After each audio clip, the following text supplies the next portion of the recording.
El Ministerio de Economía y Finanzas presentó la rendición de cuentas 2024 y el cierre de ejecución presupuestal del quinquenio. Y en ese marco, la titular de la cartera, Susana Arbeleche, dijo que el gobierno mejoró las cuentas fiscales a pesar de las crisis, como la pandemia, la sequía y otros efectos adversos. La jerarca destacó que la economía creció 3,4%, que se crearon 111.000 empleos, al tiempo que se mantuvo y aumentó el salario real con relación al 2019. Según la jerarca, la estimación del déficit fiscal para el 2025 será del 3% del producto. Arbeleche confirmó que en la futura administración no será necesario realizar ajustes fiscales, subir impuestos o reducir gastos.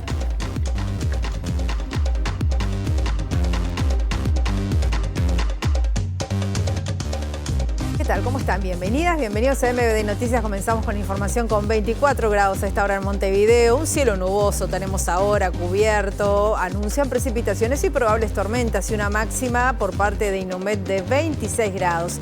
Viendo ya las cámaras del Centro de Gestión de Movilidad de la Intendencia de Montevideo, en Florida y Germán Araujo, Mini entre Florida y Germán Araujo, hasta las 15 horas habrá hormigonado. Arenal Grande entre Bransen y Rivera también, en este caso habrá hasta las 17 horas hormigonado. Yaro entre Canelones y Maldonado, hormigonado también hasta las 17. Burcuyá entre Goes y Cufré hay carga y descarga hasta las 5 de la tarde. Basilio Pereira de la Luz entre Plácido Yauri y Juan Pablo Laguna, carga y descarga hasta las 17 horas. Y Durazno entre Jackson y Blanes hasta las 4:30 de la tarde va a estar trabajando UTE. Hay novedades, como veíamos en la portada, en materia económica. Con eso comenzamos el informativo y lo hacemos recibiendo a nuestro periodista Diego Barbosa. Buen mediodía, Diego. ¿Cómo estás? Bienvenido. Muchas gracias, Rosina. ¿Cómo estás? Buen mediodía para todos. Como tú bien lo decías, hace una hora más o menos terminó la conferencia de prensa de la ministra de Economía, Susana Arbeleche, junto a su equipo económico, en el cual durante una hora hizo un detalle exhaustivo de lo que fue su gestión 2020-2024, en el cual destacó varios aspectos de la regla fiscal del Uruguay, el déficit fiscal, destacó que el déficit fiscal termina siendo mejor que el 2019, hace una gran referencia política respecto a la comparación 2019-2024, en muchos aspectos el compromiso, el cumplimiento de hitos, las situaciones que tuvo que atravesar el gobierno, tú bien lo decías en la portada, lo que fue la pandemia, lo que fue el gasto público en su momento, lo que fue la transferencia de los planes sociales para poder sobrellevar una situación compleja y de cómo el país poco a poco fue creciendo, fue acomodando el gasto, fue recibiendo más ingresos por parte de los entes. En definitiva, la ministra hace una culminación fuerte, también repite en su discurso durante 3-4 veces de que esto no fue el 2024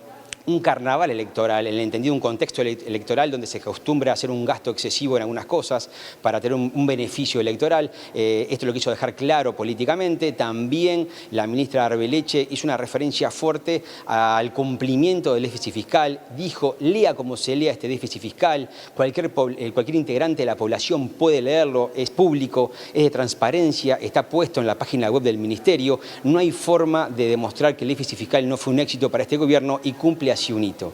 Además, la ministra de Economía habló de que se mejoró el salario real, dialogó también diciendo que en el quinquenio mejoraron los puestos de trabajo, hizo una referencia importante y hace una evaluación positiva en su última conferencia de prensa de este quinquenio, en el cual vamos a ver a la ministra de Economía en un cierre absoluto. Pero además hizo una proyección, 2025. ¿A qué hizo referencia? Hizo referencia a que se entrega cuentas bastante claras y transparentes y positivas, pero además da una proyección 2025, como decíamos, diciendo que el próximo gobierno que asume el 1 de marzo no debería por qué hacer un ajuste fiscal.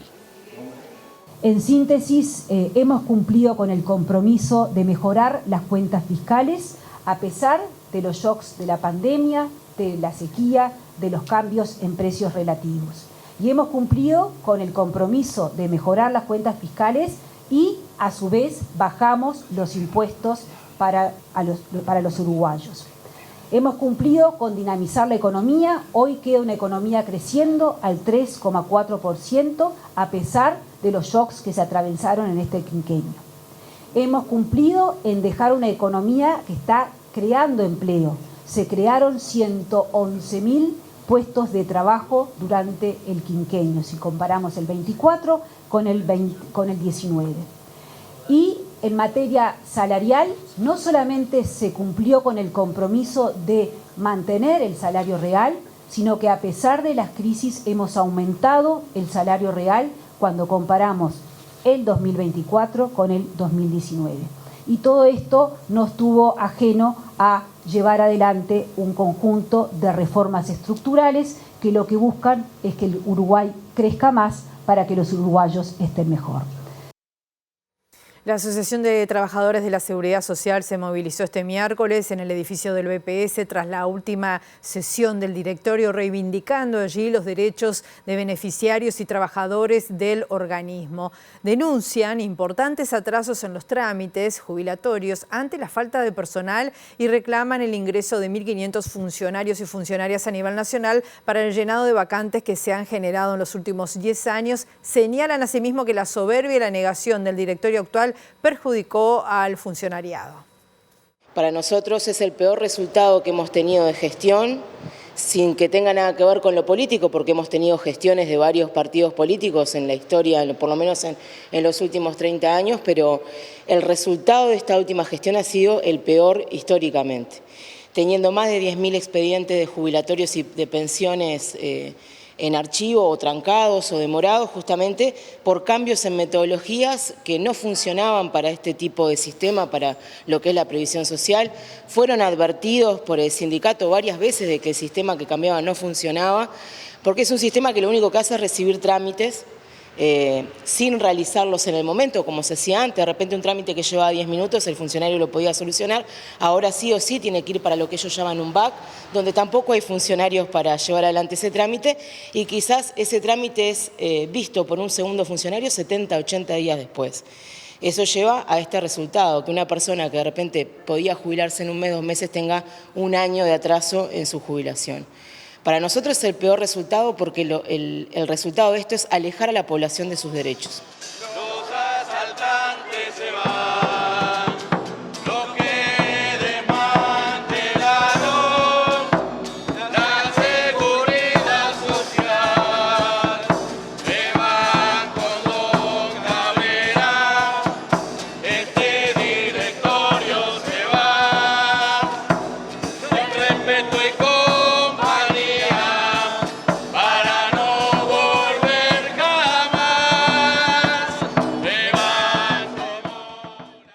Mónica Álvarez, integrante del grupo de deudores hipotecarios en unidades reajustables, destacó hoy que el proyecto aprobado en el Parlamento es un tema de justicia. Dijo que la iniciativa, que beneficiaría a 18.000 créditos tomados antes del 2008, es un alivio para quienes estuvieron pagando durante muchísimos años. Esta ley abarca hasta los que sacaron préstamo en el 2008, hasta, digamos, la nueva Carta Orgánica del Banco y la creación de la ANB. Hay 3 puntos: los que ya superan los 40 años pagando, con algunos otros requisitos, esos quedarían saldados. Digo otros requisitos porque se le piden en los últimos 10 años que hayan pagado 110 cuotas contado, aparte de tener los impuestos y demás, quedarían, no pagarían más. Después, los que están entre 30 y 40 años les bajaría el interés a un 0%, y los que están entre 20 y 30 años les bajaría a un 2,5%.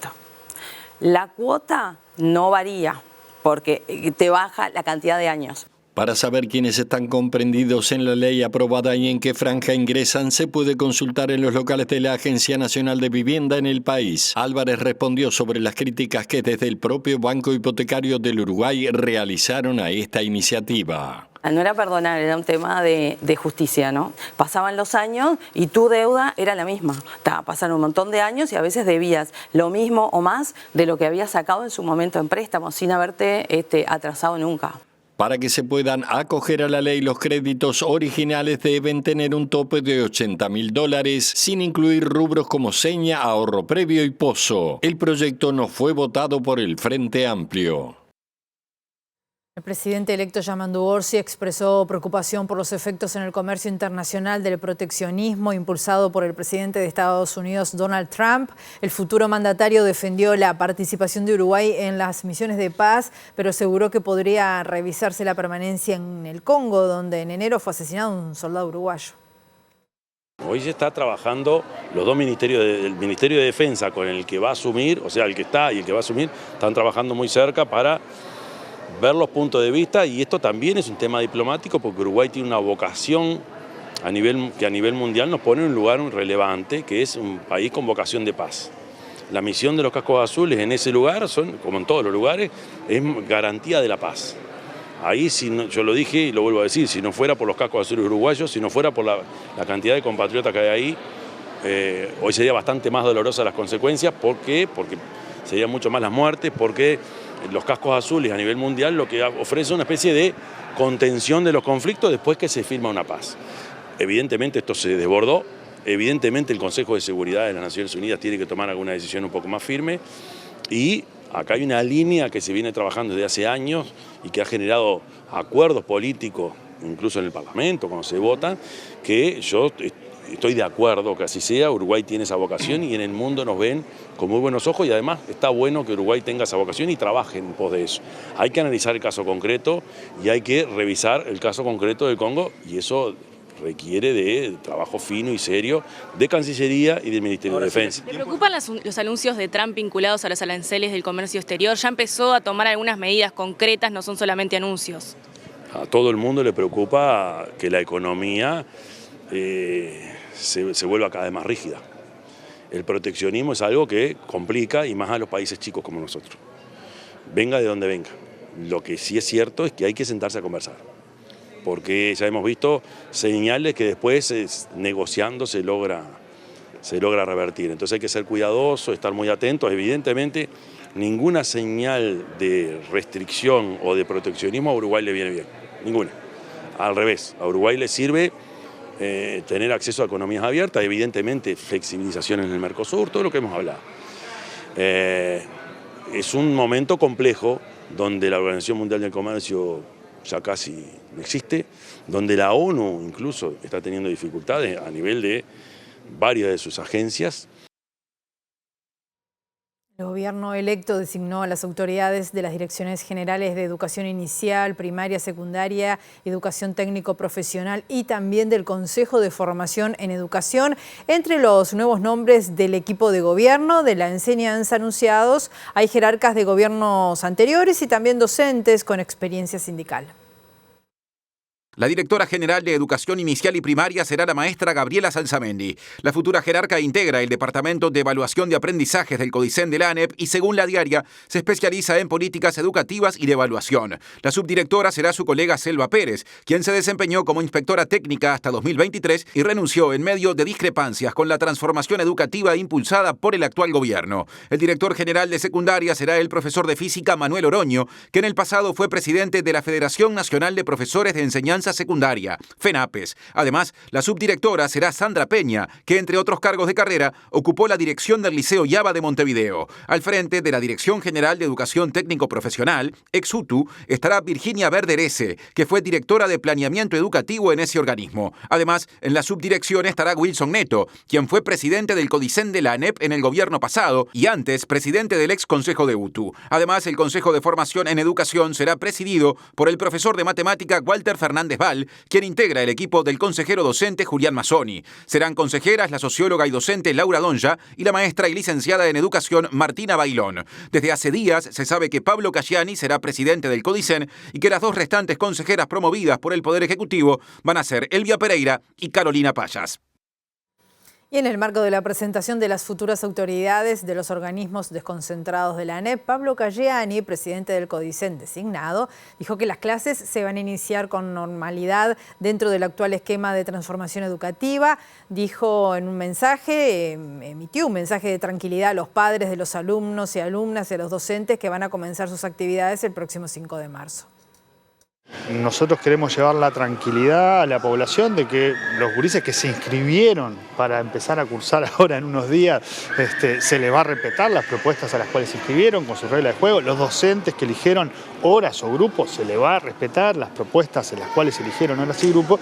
Y lo que se va a comenzar es un proceso de conversación con actores de las asambleas técnico-docentes, actores de la academia, asociaciones de profesionales, actores de la sociedad civil que están planteando observaciones respecto a los programas y formas de mejorar algunas dificultades que ya se han identificado. Para nosotros es muy importante que en todo momento se preserven algunas cuestiones que entendemos tienen que ver con resolver problemas estructurales de la educación, es decir, lo curricular o los programas siempre se empezaron primaria por un lado, secundaria por el otro, UTU por el otro. Hubo algunos intentos en el último periodo del Frente de pensar de los 3 a los 18. Esta reforma curricular mantiene este pensamiento, esta mirada de los 3 a los 18. Nosotros creemos que eso es algo a mantener. Sin embargo, vamos a habilitar los espacios para poder conversar y para poder corregir lo que haya para corregir. Y el presidente electo Yamandu Orsi aseguró que no viene con una reforma educativa debajo del brazo ni con espíritu de refundar, y destacó que se mantendrán los componentes de la actual transformación educativa que se consideren adecuados. No obstante, sostuvo que el papel de los docentes es fundamental y que tienen que tener el protagonismo en cualquier iniciativa porque son los profesionales en la materia. Yo no vengo con un librito, una reforma bajo el brazo. Sigo diciendo y sigo sosteniendo que lo que está bien y que hay consenso de que funciona, que siga funcionando. Sigo pensando en que los docentes tienen palabra fundamental o tienen una voz fundamental en la educación, y ahí están las asambleas técnicos docentes que tienen muchos años de trabajo y de aportes.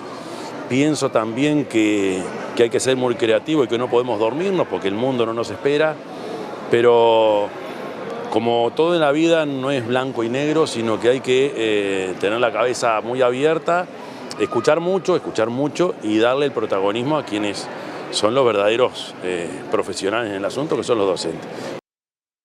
Se realizó la primera reunión entre el directorio de ACE entrante y el saliente, encabezados por Álvaro Danza y Marcelo Sosa. Las nuevas autoridades entregaron un documento a la espera de conocer la situación presupuestal del organismo y la calidad asistencial de las dependencias. Se acordó comenzar a trabajar en el próximo plan invierno, por lo que en los próximos días se concretará una reunión entre las gerencias de ambas partes.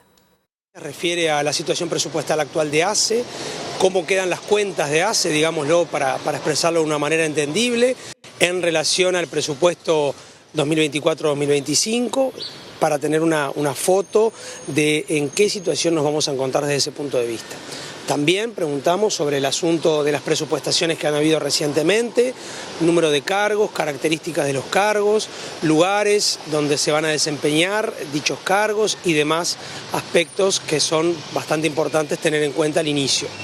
Luego hicimos un capítulo de preguntas más referido a lo asistencial, que como comprenderán nos preocupa sensiblemente, nos preocupa tanto por la llegada del invierno próximo, como es obvio, las previsiones hay que irlas tomando con tiempo, con antelación, hay que ir preparando el plan invierno, y también nos preocupa por la situación asistencial general, que es un poco lo que se ha marcado a lo largo y ancho del país en distintas etapas, especialmente en la campaña electoral.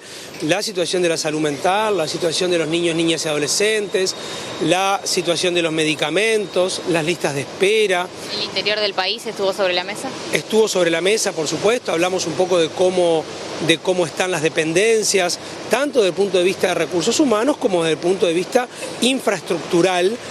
Entre las prioridades del próximo directorio estará la problemática de salud mental y revisar el nuevo sistema de medicamentos que implementó el organismo en 2024. La ministra designada de Salud Pública, Cristina Lustenberg, anunciará el próximo viernes los nombres de quienes estarán al frente de las direcciones departamentales de salud de todo el país. Lustenberg indicó que en los próximos días se va a reunir con la actual ministra Karina Rando para confirmarle que se mantendrá la intervención del CASMO y que para eso se van a designar a 3 personas que van a continuar la tarea del equipo interventor designado por el actual gobierno y que cesará el 28 de febrero.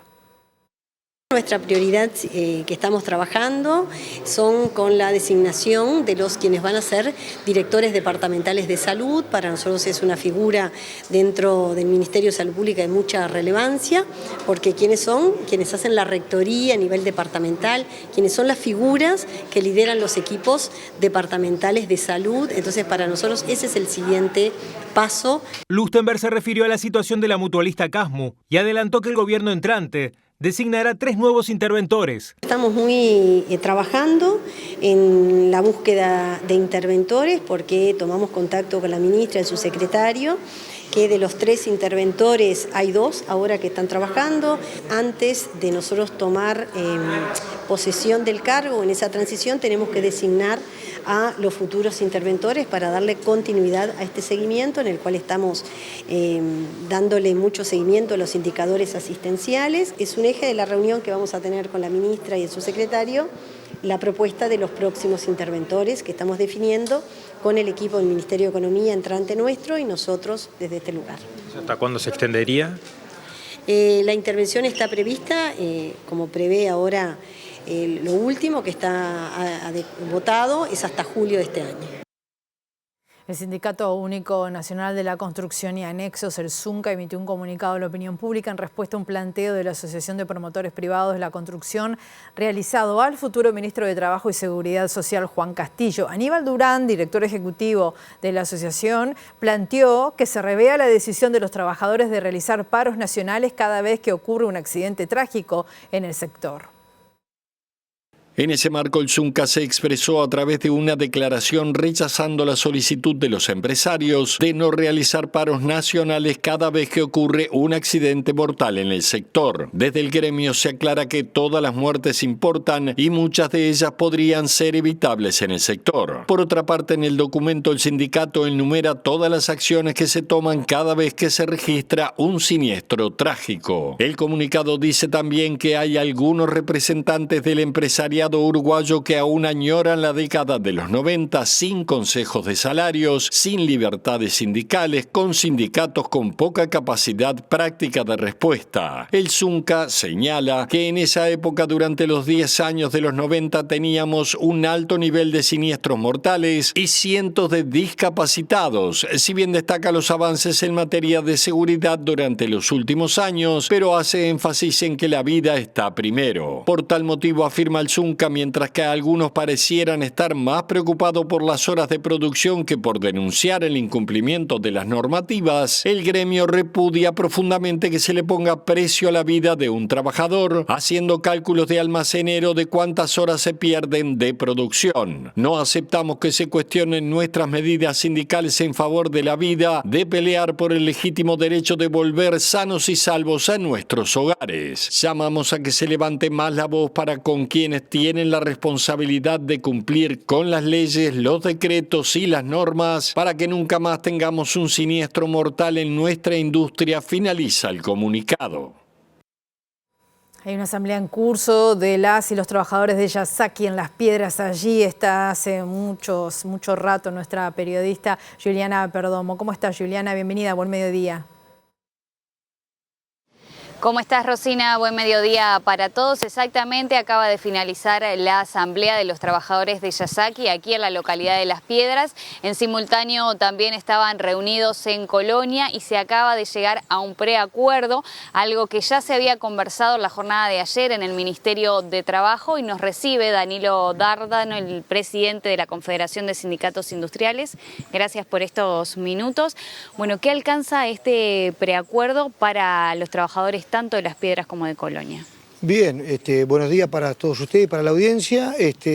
Fue un preacuerdo firmado creo que alrededor de las 12 de la noche, después de 11 horas de reunión. Fue una negociación muy difícil, muy ardua, pero bueno, pudimos traer tanto acá en Las Piedras como en Colonia un preacuerdo que nosotros defendimos y que la gente, nuestras compañeras y compañeros, respaldaron por unanimidad. Serían 4 o 5 ejes. El principal y más importante a nivel político es que la empresa reconoce y firma que se va por un tema de competitividad y no las patrañas que se estaban diciendo, no solamente en las redes sociales, sino por algún operador y algún actor político, sobre que nos fuimos porque reclamábamos un pote de mayonesa, siendo vulgares.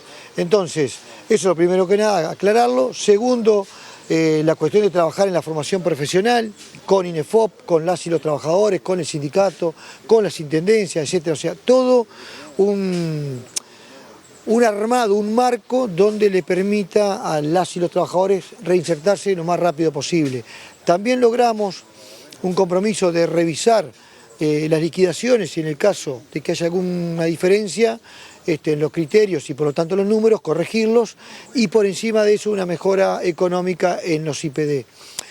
Esto nos parece fundamental, muy importante, y bueno, Lo que no logramos, de alguna manera eso también nos deja triste, es la reapertura. Pero sí logramos, el plan B era las mejores condiciones para poder salir. Y seguramente también logremos cuestiones que tienen que ver con la seguridad social más beneficiosas para nuestros compañeros. ¿A cuántos trabajadores alcanzaría esa reinserción y en qué ramas tienen previsto? Bueno, si fuera por nosotros queríamos que se reinserten los 1.200 compañeras y compañeros. No va a ser una tarea fácil porque además, como siempre decimos, no tenemos un plan industrial hacia dónde va el país, por lo tanto eso lo vamos a ir reivindicando. Como confederación estamos seguramente alrededor del 20 armando una carpa frente a la Presidencia de la República y uno de los ejes es el fundamental. Si no hay industria no hay desarrollo. Con esa línea nosotros vamos a estar reivindicando las diferentes problemáticas que tenemos en el sector lácteo, en el sector metalúrgico, en el sector de la química, en el sector del dulce, o sea, en la mesa del pan, etcétera, etcétera. Si no hay industria, no hay desarrollo y por lo tanto ese es el desafío que tenemos para conquistar. ¿Algunos de los trabajadores, quizás los más añejos, han aceptado el retirarse o van a ir por la reinserción? No, o sea, el retiro para todos. La reinserción tiene que ver hacia dónde va el país. Porque nos preocupa que la reinserción sea en lugares donde el salario, los ingresos sean dignos y no terminar engrosando los 25.000 pesistas o las periferias, sin despreciar porque hay que comer. Ahora, la idea del sindicato con las compañeras y los compañeros es tratar de insertarse en lugares industriales, ojalá sea nuevamente en un proyecto autopartista. El día 20 van a estar acompañando a la FITIL. En realidad nos estamos acompañando porque la propuesta, si bien es cierto, sale de la FITIL, la idea es trabajarla como confederación, o sea, hacer esa carpa como confederación de sindicatos industriales, reconociendo que el planteo inicial en respaldo a nuestro compañero de Coleme era de las compañeras de la FITIL. ¿Cómo continúa ahora la negociación en el Ministerio? ¿Ya se han comunicado con Aristi, con el ministro? Bueno, se enviará un correo o algo ratificando lo preacordado.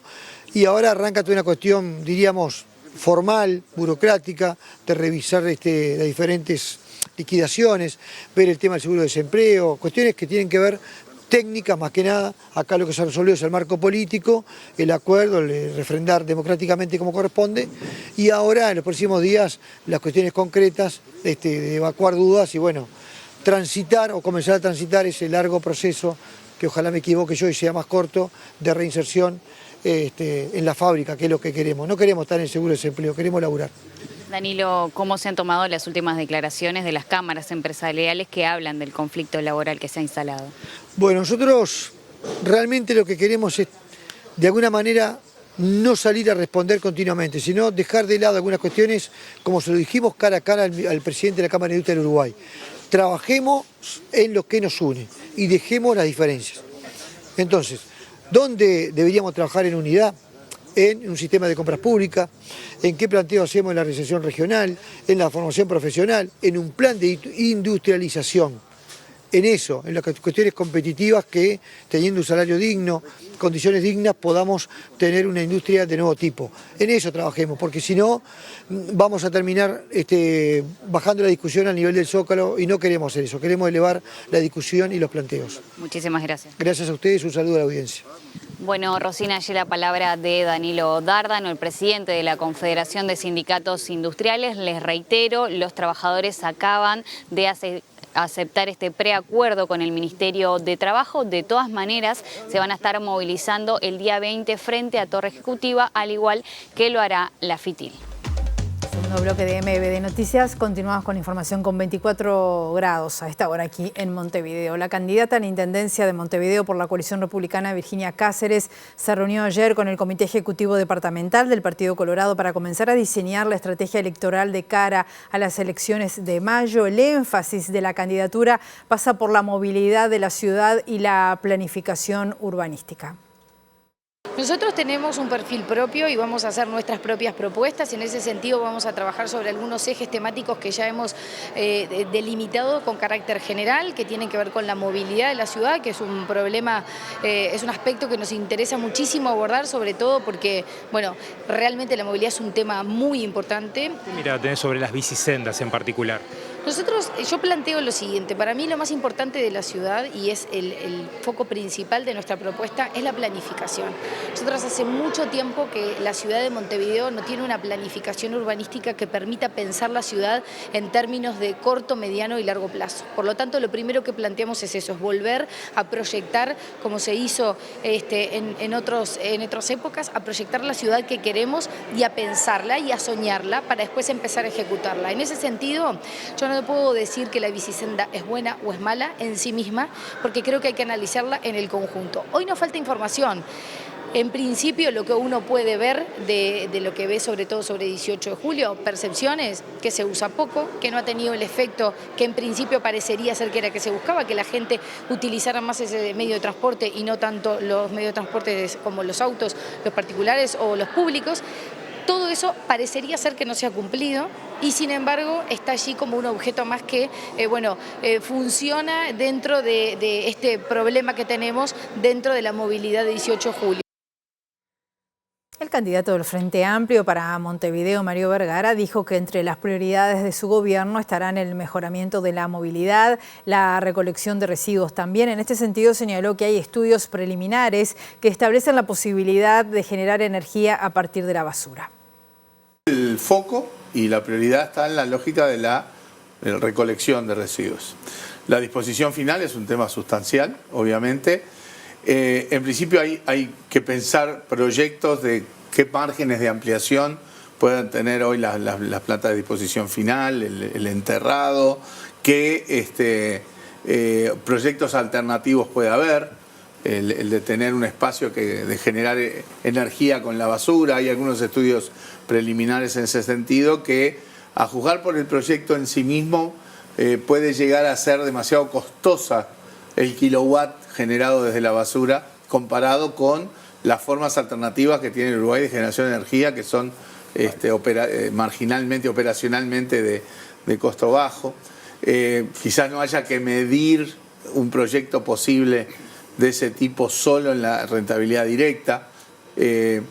O sea que el tema de disposición final importa mucho, hay margen para eso, hay un horizonte que hace que eso no sea la urgencia hoy, hay un horizonte temporal. Vergara se refirió también a las declaraciones del candidato blanco Martín Lema, quien dijo que cerrará TV Ciudad en caso de ganar las elecciones. Según Vergara, si se usa la lógica de que si es deficitario hay que cerrarlo, nos quedamos con pocas cosas en todas partes. TV Ciudad es un activo de la Intendencia, dijo el candidato Frente Amplista. Siguiendo con el tema, la Asociación de la Prensa Uruguaya rechazó las declaraciones del candidato a la Intendencia de Montevideo por la coalición republicana, Martín Lema, en las que anunció que cerrará el canal de televisión de la comuna capitalina, TV Ciudad. El Sindicato Único de Trabajadores de los Medios de Comunicación considera gravísimo que la propuesta se plantee en el contexto de una campaña electoral. El Consejo Directivo Central de la APU expresó en un comunicado que es inconducente y profundamente inoportuno que el candidato en representación del Partido Nacional plantee el cierre del canal público regional como una de sus eventuales prioridades de gestión en caso de asumir la jefatura departamental. Para la gremial que nuclea a los trabajadores y trabajadoras de los medios, el cierre de un medio de comunicación siempre es una pésima noticia porque afecta a la diversidad informativa y es un hecho gravísimo cuando esta propuesta se plantea como parte de una campaña electoral. En la misiva se detalla que con más de 30 años de existencia, TV Ciudad se ha consolidado como un medio de comunicación del área metropolitana y de todo el país. El documento, por último, señala que, como ocurre con todos los medios de comunicación, seguramente la propuesta de TV Ciudad no sea del agrado de algunas personas, pero eso no justifica que se apueste a su cierre bajo la argumentación de un ajuste presupuestal. En los últimos días se viralizaron imágenes de carpinchos cubiertos de un musgo verde por la presencia de cianobacterias en aguas del río Uruguay que generan afectaciones en el ecosistema con daños a humanos y animales. Esto se produce por agua estancada, altas temperaturas y la presencia de nutrientes que vienen de la actividad agrícola de la región. Según el investigador del Instituto de Ecología y Ciencias Ambientales de la Facultad de Ciencias, hablamos de Fernando Zabaleta.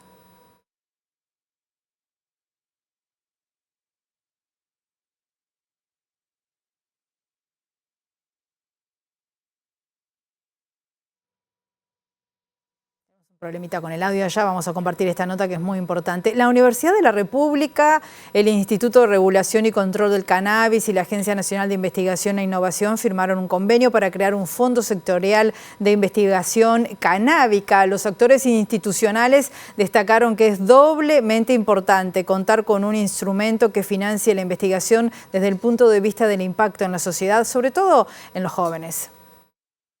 Estamos asumiendo el compromiso conjunto de aportar conocimiento a la sociedad en una temática que está muy presente en la agenda pública y que permanentemente nos presenta importantes desafíos políticos, regulatorios, relacionados con la salud, con la ciencia, y que además es una temática que a veces abordamos con ligereza, pletórica de eslogans, donde muchas veces se insiste en pretender negar la evidencia para ratificar los prejuicios. Desde la ANI resaltaron el potencial de la industria canábica en términos económicos, a la vez que reconocieron sus desafíos. Flavio Callafa, presidente de ANI, dijo que este fondo es una manera de asegurar al país que está yendo por un buen camino. Desde la Universidad de la República destacaron las posibilidades que esto tiene para la población uruguaya y para el conocimiento global. Sin duda es a través de conocimiento, a través de la creación de conocimiento,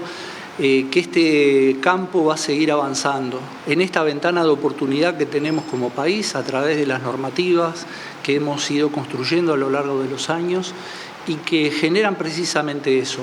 Un país como el nuestro, pequeño, pero con una fuerza investigadora muy grande, con un afán de poder construir conocimiento, y que en esta área de cannabis hay tanto por hacer.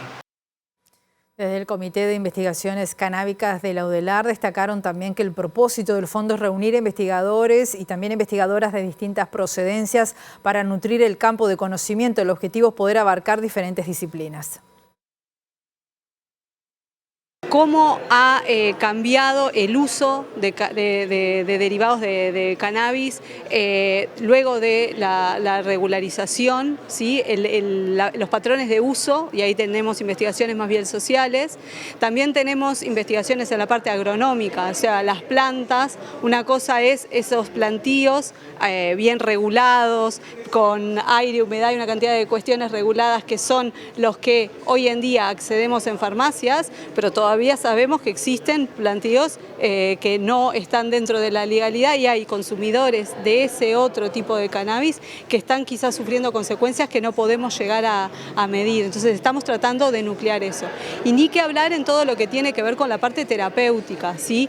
Nosotros en general muchas veces absorbemos conocimientos de centros de investigación internacionales. En la medida que uno tiene un fondo propio, gana también en la soberanía y en el enfoque de la investigación que quiere hacer. Estamos hablando del orden entre 200 y 300 mil dólares. Si nosotros calculamos cómo hacen los llamados la CSIC y la ANI, ese fondo dará para hacer 4 o 5 proyectos de investigación a 2 años con unos 50 mil dólares cada uno. Como primera actividad los proponemos crear una serie de un listado de personas relacionadas con investigación en cannabis para después poder difundir la herramienta y para que cuando se abran los fondos efectivamente la mayor amplitud de investigadores se puedan presentar a los mismos.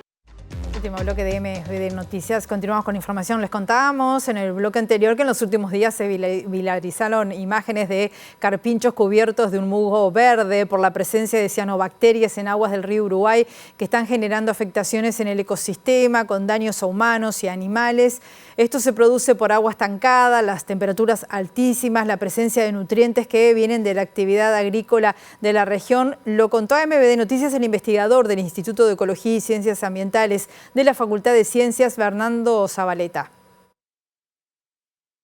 Tiene su origen especialmente porque el agua queda casi quieta, entonces eso da lugar a que decanten los sólidos, ingresa mayor cantidad de luz y, bueno, como va aumentando la temperatura, sobre todo en esta temporada del año, va aumentando la temperatura y si a eso además le agregamos los nutrientes que vienen de una cuenca con producción agropecuaria intensiva y donde también viven millones de personas, bueno, tenemos todas las condiciones para que se den este tipo de crecimientos de cianobacterias que nosotros llamamos floraciones.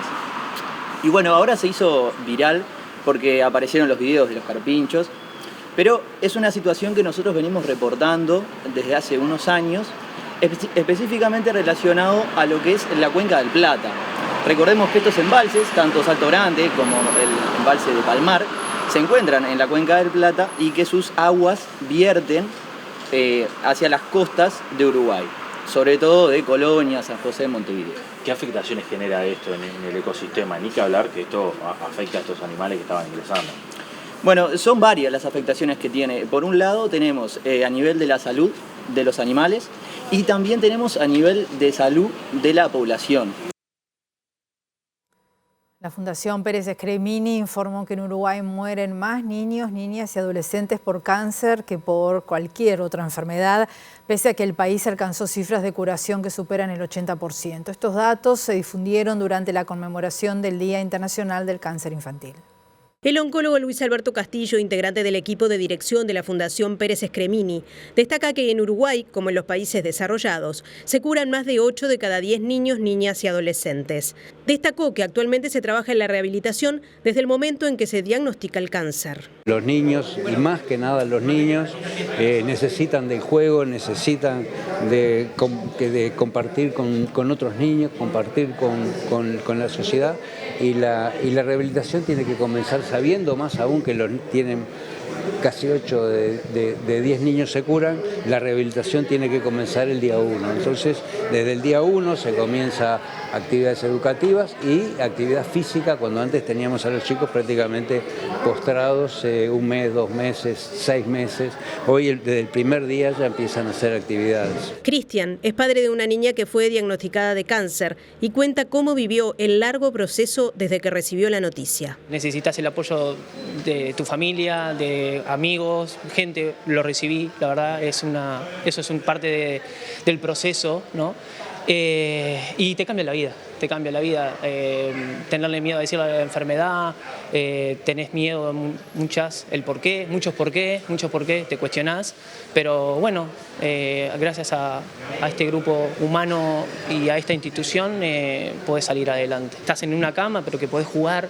Estás transitando una enfermedad, pero no se termina la vida sigue, tu vida sigue, te cambian algunas cosas, pero tenés que seguir, por ellos y para ellos. La Intendencia de Montevideo firmó un convenio con la Asociación Civil Mujeres con Historias y la Sociedad de Arquitectos del Uruguay para realizar un concurso de anteproyectos que genere el diseño de la primera casa colaborativa feminista que es impulsada por esta organización social. El año pasado, esta asociación, Mujeres con Historias, recibió la cesión en comodato de un inmueble en la calle Reconquista de la Ciudad Vieja en el marco del programa Fincas Recuperadas, que es impulsado por la Intendencia de Montevideo. El colectivo Mujeres con Historias está integrado por mujeres mayores de 60 años vinculadas de diversas formas al movimiento feminista. Sus integrantes impulsan el primer proyecto de vivienda colaborativa feminista del país para adultas mayores. Si llevamos muchos años trabajando en esto, primero era una idea, era un compartir, era un hablar de, hasta que en el 2019 formamos una asociación civil. Formamos la asociación civil y empezamos a caminar en concretar este sueño, que es el sueño de decir, de viejas vivamos con las amigas, de viejas cuidémonos entre nosotras. Y eso fue creciendo y tomando una dimensión, nos empezamos a dar cuenta que eso que podía parecer un proyecto de un grupo de amigas y nada más, en realidad es un proyecto social. El director de Desarrollo Urbano de la Intendencia de Montevideo, Martín Delgado, explicó que esta iniciativa se enmarca en el programa de la comuna que recupera fincas abandonadas. Ahora, en este proceso continuo que ellas proponen y trabajan muy bien, apoyamos la realización de un concurso para imaginar esta vivienda colaborativa en la finca que la Intendencia entregó en calle Reconquista. ¿Qué tipo de acciones se han repetido en lo que ha sido esta gestión? Nosotros trabajamos fuertemente en la recuperación de fincas abandonadas.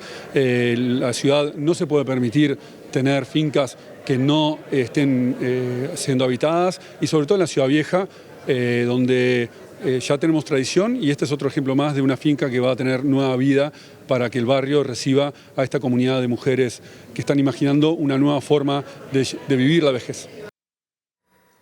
Hablemos de fútbol. Defensor Sporting quedó eliminado en la primera fase de la Copa Libertadores luego de perder 2-0 ante Monagas de Venezuela en el Estadio Centenario. Con ese resultado global de 4-0, los violetas se quedaron afuera de la Copa. Si bien el partido de anoche comenzó con un defensor ofensivo y utilizando las bandas con subidas de Cadenazzi y Soldano en el área, los venezolanos reaccionaron con velocidad y llegaron al primer gol a los 34 minutos. El segundo gol vino a los 61 minutos cuando Navas y Andrés Romero se juntaron y este último sacó un sutil remate contra el palo izquierdo de Dawson, que no pudo hacer nada para evitar el 2-0.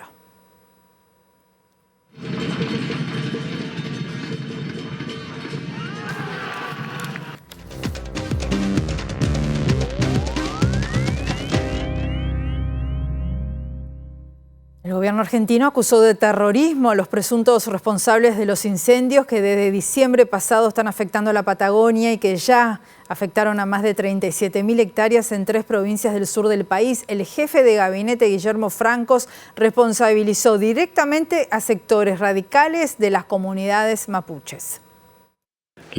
La ministra de Seguridad, Patricia Bullrich, advirtió desde El Bolsón, una de las zonas más afectadas por el fuego, que el gobierno será implacable con aquellos que incendian, que hacen terrorismo y queman propiedades y bosques, al presentarse junto al ministro de Defensa, Luis Petri, en la localidad patagónica. Petri, por su parte, describió el incendio de El Bolsón como intencional, doloroso y premeditado, responsabilizando a inadaptados que tienen que ser calificados sin lugar a dudas como terroristas, al tiempo que anunció el envío de un proyecto para elevar las penas e impedir que aquellos que cometan este tipo de estragos recuperen rápidamente la libertad, afirmó el ministro. El jefe de gabinete, Guillermo Francos, dijo este martes que el gobierno tiene información sobre la responsabilidad del grupo Resistencia Ancestral Mapuche, RAM, al que el Ejecutivo busca designar como organización terrorista, grupo que cuenta con un solo miembro reconocido y su existencia como colectivo organizado ha sido puesto en duda por investigadores, políticos y portavoces de distintas comunidades mapuches. Ante las acusaciones contra el colectivo, la activista mapuche Moira Moillán denunció una persecución absolutamente descarada y desalmada contra el pueblo mapuche, además de una serie de detenciones arbitrarias e ilegales y amenazas de muerte a miembros de la comunidad, preguntándose qué mapuche puede ir a prender fuego para que sus propios hermanos y ancianos queden en la calle. Nos vamos, volvemos a las 18:55 o mañana la primera edición a las 8. Que pasen bien, hasta luego.